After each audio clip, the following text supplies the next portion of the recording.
Hola, buenas tardes, ¿cómo están? De nuevo esta semana con ustedes, aquí con un nuevo tema.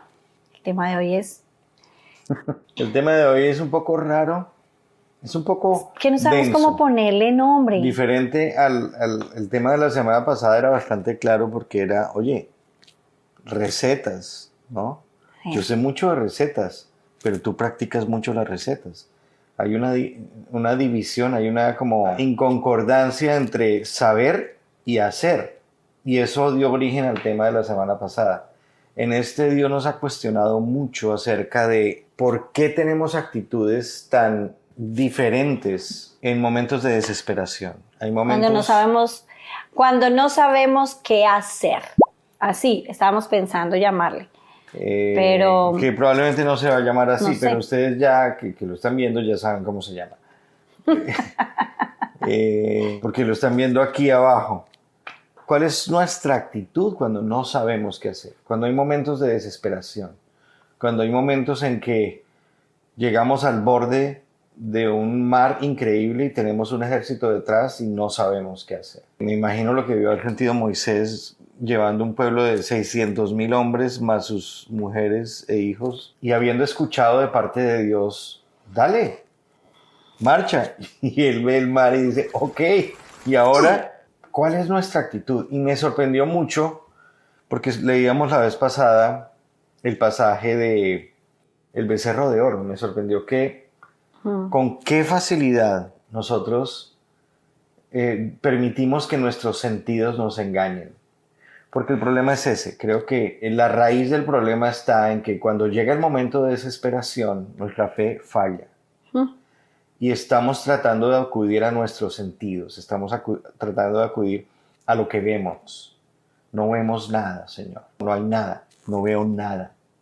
Tú me prometiste, tú dijiste, tú me enviaste este mensajero y me enviaste esta palabra y me enviaste este versículo, pero yo no veo nada.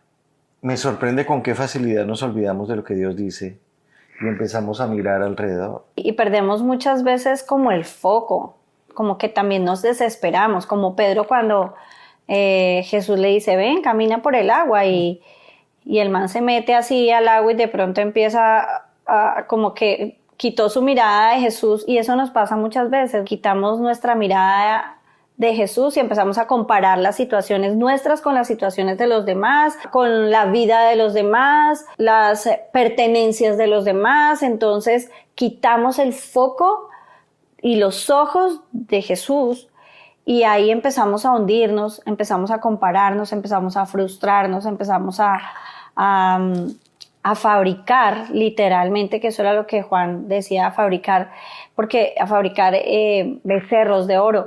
Porque uno dice muchas veces, uy, pero ese pueblo sí es el colmo, ¿cómo hace eso? Sí. No sé qué, lo que pasa es que nosotros no cogemos y hacemos los becerros literalmente. Es verdad. Pero construimos becerros, y entonces empezamos a preguntarle a personas, a tener consejería, y es bueno la consejería, yo no digo que no, pero métete primero con el Señor y ten relación con Él directamente. Tengamos, porque a mí me pasa todo el tiempo, tengamos esa relación con Él directamente. Si no sabemos qué hacer, bueno, Señor, ayúdanos. La semana pasada decíamos eso de las recetas, es un libro de recetas y a veces no sabemos utilizarlo. A mí me pasa. Esta, por ejemplo, es la receta para el desastre. Está en Éxodo 32, del 1 al 6. Al ver los israelitas que Moisés tardaban en bajar del monte, fueron a reunirse con Aarón y le dijeron, o sea, fueron en gavilla. Y me encanta lo que dice, Moisés tardaba, no sabemos esperar. Según su línea de tiempo, Moisés estaba tardando. O sea, ellos estaban convencidos de que Moisés tenía que rendirles cuentas y tenía que marcarles tarjeta. Y tú nos trajiste aquí al desierto. Hay un problema ahí grave porque aquí no lo estamos leyendo, pero el contexto de Éxodo es un libro maravilloso porque como que nos desnuda un poco nuestra naturaleza. Ellos estaban acostumbrados, después de 400 años de cautiverio en Egipto, ellos estaban como la rana en agua tibia. Ellos estaban acostumbrados a una comodidad que era su vida cotidiana. Ujú.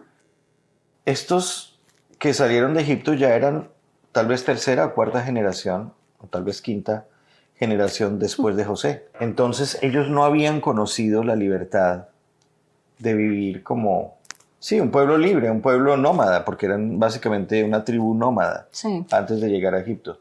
Se establecen en Egipto, se empiezan a multiplicar, este es el contexto del Éxodo, y entonces un faraón que no conoce a José dice, wow, esta gente se está multiplicando muchísimo, parece los latinos en Estados Unidos, se está multiplicando muchísimo y muy pronto van a ser más que nosotros y donde se levanten pueden acabar con nosotros, entonces los sometieron a esclavitud.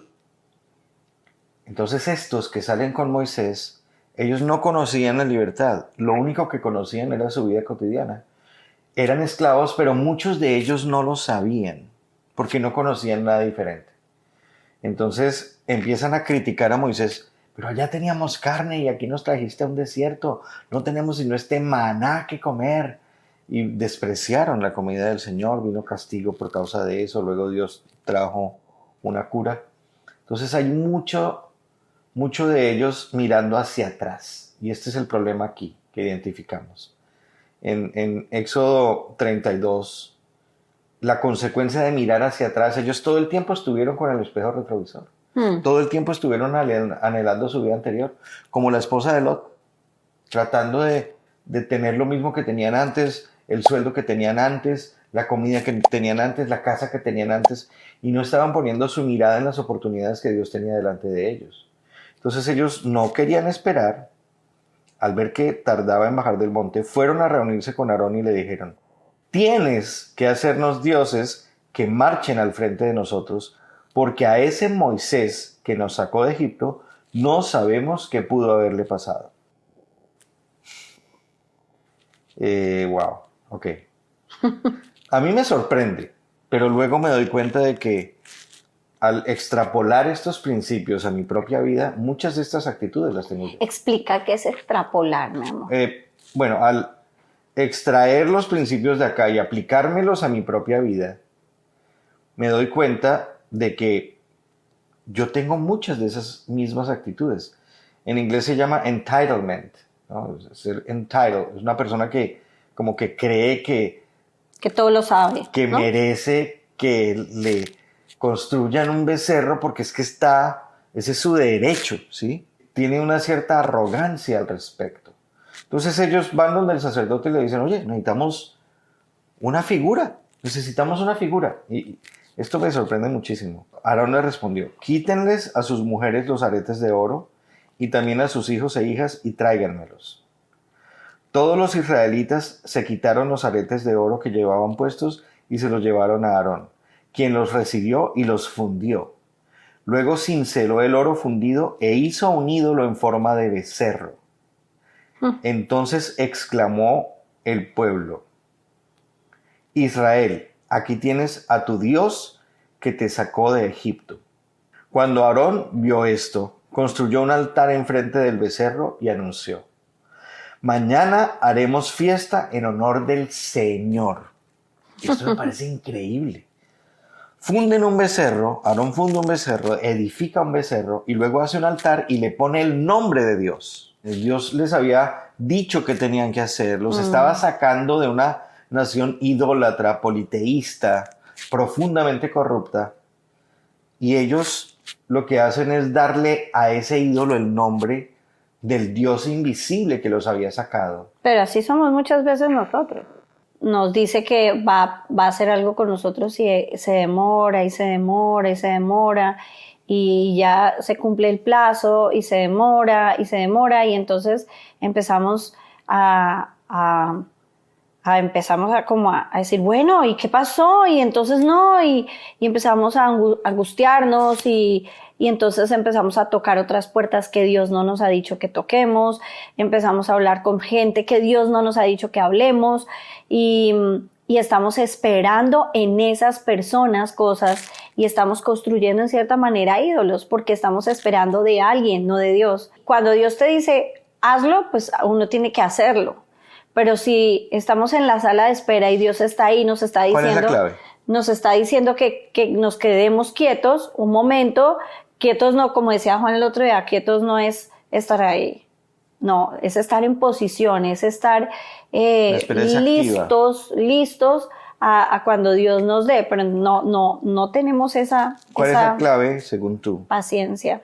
En tu opinión, ¿cuál es la clave para saber si Dios nos dijo que habláramos con tal persona o no? O que hiciéramos tal cosa o no. ¿Cuál es la clave? Cuando uno le está preguntando algo a Dios, Dios habla a través de la palabra. Y algo que uno sí creo que es que uno tiene que sentir paz, ¿no? Tú lo dijiste, Yo creo. Nina. La clave es estar en la presencia de Dios. Sí. La clave es acercarse a Dios. Bueno, es eso. No es acercarnos a nuestros sentidos ni a nuestro razonamiento, porque muchas veces nosotros nos creemos más inteligentes que Dios. Nos creemos más sabios que Dios. Señor, es que yo entiendo que tú estás allá en el trono, pero yo estoy aquí en la tierra. Tú no conoces mi vecindario, yo sí. A veces nuestra actitud dice eso. Sí. Y nos lo creemos. Sí, yo le comentaba a Juan el otro día que a mí me sorprendió mucho, estoy estudiando juiciosa la Biblia, el capítulo donde Dios va a castigar a Sodoma y Gomorra. Y entonces manda a estos ángeles a donde Aarón y le dicen, vete de aquí, donde Lot, y le dice donde Aarón, y le dicen a Lot, bueno, váyase rapidito de aquí porque de este pueblo no va a quedar ni la sombra. Este man dice, no, pues espera un momentico que yo me voy a ir con mis yernos y no sé qué, pero ellos no le creyeron y bueno, se fueron. Y le dicen los ángeles, bueno, váyase para allá y coja las montañas. Y viene y le dice, no, pero a las montañas, ¿cómo me vas a mandar a las montañas? ¿Qué tal allá perezca? Y entonces como que perezca quiere decir muera. Porque uno no sabe si sabe. ¿Cómo él va a pensar que si Dios le manda ángeles y le dice para dónde irse, cómo va a pensar? Uno dice, pero este man, ¿qué le pasa? ¿Cómo va a pensar que Dios lo va a mandar a que lo maten allá en las montañas, perezca, a que muera en las montañas? O sea, es como un personaje, ¿no? Pero eso somos nosotros. Ay, no, señora, allá no voy porque qué tal. No, yo eso no voy a hacer porque qué tal que... Pero si Dios te dijo que es seguro, o sea, tú tienes la seguridad de que vas a estar bien allá.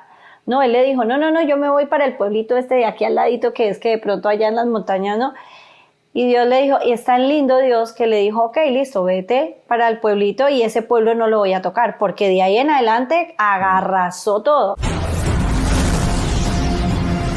Pero algo que me impactaba... Agarrazó significa arrasó. Arrasó todo. Él les dio una instrucción muy específica. Él les dijo, no miren para atrás. ¿Sí? Exactly my point. Que exactamente lo que está pasando con ellos. Ellos miraron para atrás, estaban mirando qué era lo que tenían allá atrás y que ahora no estaban teniendo.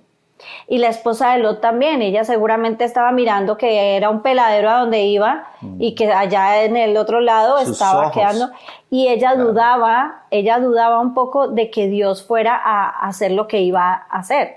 ¿Y qué pasó? Que ella se convirtió en estatua de sal, y entonces yo me ponía a pensar, wow, ¿cuántas veces nosotros empezamos a mirar para atrás y nos convertimos en estatuas de sal en vez de ser, como dice la palabra, que la palabra dice que nosotros somos sal de la tierra? Amén. ¿Sí? Si nosotros nos ponemos a ver para atrás, a enfocarnos en otras cosas, a enfocarnos y a compararnos con otras personas y a comparar nuestras situaciones, que a mí me pasa muchas veces, a comparar las cosas, entonces se convierte uno en estatua de sal. ¿Sí? Somos sal de la tierra y la sal de la tierra tiene que moverse, o si no, un salero cuando, exacto, se compacta. La sal es para salar, no para hacer esto. Y no, nos quedamos quietos, muchas veces nos quedamos quietos y nos volvemos estatuas de sal. Oye, a propósito, ¿tú sabías a qué se dedicaba Lot? ¿En qué trabajaba Lot? En una salera, en unas minas de sal. No, después de eso se dedicó a las minas de sal. No. A esculpir minas de sal. Él tenía un negocio de parqueaderos. Sí, parking lot. Parking lot. Es una franquicia que sigue hasta nuestros días. Me encanta el paralelo que haces porque... Mal chiste, perdón. Sí. Pero Me así encanta lo el amo. paralelo. Me encanta el paralelo que haces porque eso fue lo que hicieron ellos. Mañana haremos una fiesta en honor del Señor, entre comillas. En efecto, al día siguiente los israelitas madrugaron, los muy petardos madrugaron y presentaron holocaustos y sacrificios de comunión. Luego el pueblo se sentó a comer y a beber y se entregó al desenfreno. Ahí Dios le dice a Moisés que vaya y vea el desastre que están haciendo y se arma literalmente la de Sodoma y Gomorra, porque las tablas que Dios mismo con su dedo había escrito, Moisés en su ira las rompe, en fin. Es todo No un imagines drama. eso. Yo le decía a Juancho, sabes que estábamos leyendo eso y yo le decía, ¿te imaginas? Esas tablas debieron haber, pero eso no eran tablas, eran piedras. Y esas piedras en ese entonces pesaban. Imagínese ese hombre en esa montaña, bajando de esa montaña con esas Por piedras eso la rompió. escritas. Yo no vuelvo a subir esa vaina. No, pero no debió romperlas porque le tocó volver a subir y ahí le tocó volver Claro, al Señor el a tema es que a él hacerlas. le dio ira y la rompió en ira, pero luego Dios dijo, voy a destruir esta Yo creo nación. que la rompió ¿Y ese tú? man, dijo, Y tú no te metas, le dice Dios. Le dice a Moisés, tú no te metas. Y entonces él como que dice, no, un momento. Pero oye, tú nos sacaste y empieza a interceder por el pueblo. Es una situación crítica, porque la desesperación llevó al pueblo a mirar hacia atrás. Y entonces a mí eso me daba mucho alimento para la mente, para el cerebro, me puso a meditar. Me encanta eso. Dios nos dice que tenemos que meditar en su palabra. Entonces me hice muchas preguntas, empecé a comparar varias versiones del mismo texto, porque algunas dan detalles que otras versiones no tienen. Y eso me llevó a darme cuenta de algo, y es que en nuestras propias vidas, tal vez nosotros, como lo dijiste, no edificamos estatuas. ¿Sí? Yo no cojo esta vasija y, bueno, ahora tú eres el Señor Jesús y yo te voy a adorar. No, tal vez no hacemos eso. Pero lo que sí empezamos es a fijar nuestra mirada en cosas, en elementos, en circunstancias. Por ejemplo, personas. cuando perdemos el trabajo, ¿por qué a veces Dios permite que perdamos nuestro trabajo? ¿No será porque en algunos momentos hemos puesto nuestra confianza, nuestra identidad, nuestra provisión, la hemos atribuido a nuestro trabajo?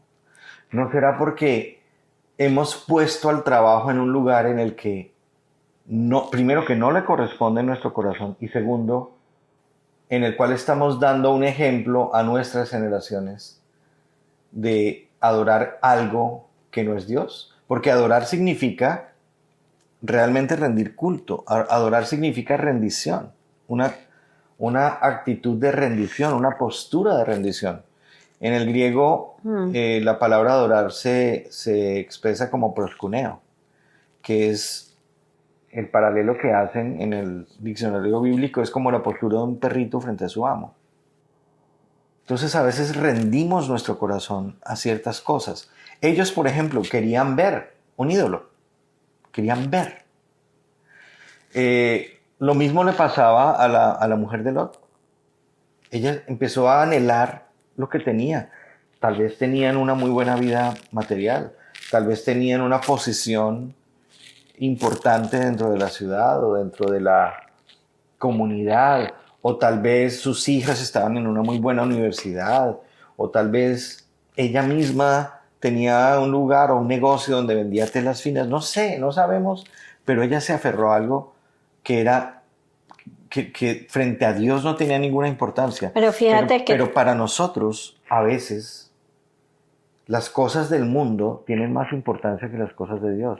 Nos fijamos tanto en ellas. Pero fíjate que también todas tienen un común denominador. Todas esas cosas que acabas de decir tienen un común denominador. Y todas esas cosas, el común denominador es decisiones. decisiones. Tomamos malas decisiones. decisiones. Entonces, cuando tomamos malas decisiones, entonces tenemos malas consecuencias, que era lo que siempre le enseñé a mis hijos. ¿Y qué decisiones tomamos? Tomamos la decisión, De por poner, ejemplo, de poner a nuestras cosas el trabajo, no sé, cualquier también cosa hay la patrones. ponemos por encima de Dios. Las personas. Pero también hay patrones. Un patrón es, tendemos a mirar a los lados. Ese es un problema muy grave. Eso Claro, le pasó, porque empezamos a compararnos. eso le pasó a Saúl, eso le pasó al pueblo de Israel. El pueblo de Israel cuando le pidió a Samuel, danos un rey, porque es que mira, el patrón es el mismo. No, haznos una estatua. ¿Sí? Y entonces llegó el pueblo de Israel, que estaban cansados de tener jueces y de tener a Dios como rey, entonces le dijo a Samuel, danos un rey. Y Samuel se hirió profundamente, porque él dijo, Señor, me han rechazado. Y Dios le dice como, ay, Samuelito, No es a ti. no te rechazaron a ti, me rechazaron a mí. Listo, dales te el rey que ilusiones. pidieron. Dales el rey que pidieron. Porque ellos querían reyes como los tenían las otras naciones.